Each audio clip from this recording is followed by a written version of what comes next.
வளைகுடா நாடுகளில் தவிக்கும் இந்தியர்கள். தமிழ் நியூஸ் எல்லாத்துலயுமே இதான் ஹெட்லைன்ஸ். சமைச்சிட்டே பேசலாம் வாங்க.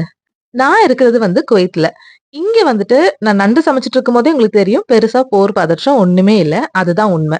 ஒரே ஒரு திங் என்ன, ஸ்கூல்ஸ் மட்டும் ஆன்லைன்க்கு ஷிஃப்ட் பண்ணியிருக்காங்க. மத்தபடி கடைகளா இருக்கட்டும், இல்ல வேற ஏதாவது ஆஃபீஸ் ஒர்க்ஸா இருக்கட்டும், டிரான்ஸ்போர்ட்டா இருக்கட்டும், எல்லாமே எப்பவும் எப்படி இருக்குமோ அதே மாதிரி யூசுவலா ரன் ஆயிட்டு தான் இருக்கு. சேஃப்டி ரீசன்ஸ்க்காக ஃபிளைட் சர்வீசஸ்மே இப்போதைக்கு க்ளோஸ் பண்ணி வச்சிருக்காங்க. மத்தபடி எல்லாருமே சேஃபா தான் இருக்காங்க. ரொம்பவே நார்மலான சிச்சுவேஷன் தான் இங்க போயிட்டு இருக்கு. இந்த சேஃபான என்வாயர்ன்மென்ட்க்கு மெயின் காரணம் பார்த்தீங்கன்னா, குவைத்தோட மிலிட்டரி சர்வீஸ்.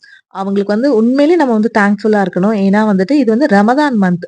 இந்த ரமதான் மந்த்ல மார்னிங் 6 டூ ஈவினிங் 6 அவங்க சாப்பிடவே மாட்டாங்க.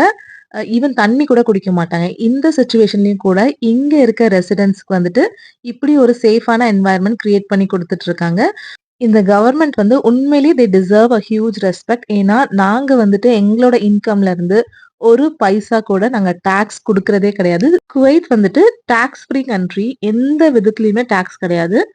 நம்மளோட இன்கமா இருக்கட்டும், இல்ல நம்ம ஏதாவது பொருள் வாங்குறதா இருக்கட்டும், டாக்ஸே கிடையாது. பட் ஸ்டில் எக்ஸ்பேட்ஸா இருந்தா கூட, வெளிநாட்டுக்காரங்களா இருந்தா கூட நமக்கு வேண்டியது எல்லா சேஃப்டி பிரிகாஷன்ஸும் ரொம்பவே நல்லா பண்ணி குடுத்துட்டு இருக்காங்க இந்த கவர்ன்மெண்ட். நம்ம ஊர் நியூஸ் சேனல்ஸ் எல்லாமே நாங்க இங்க ஏதோ இக்கட்டான சூழ்நிலையில இருக்கிற மாதிரி போட்ட நியூஸையே ரிப்பீட்டடா போட்டு காட்டிட்டு இருக்காங்க.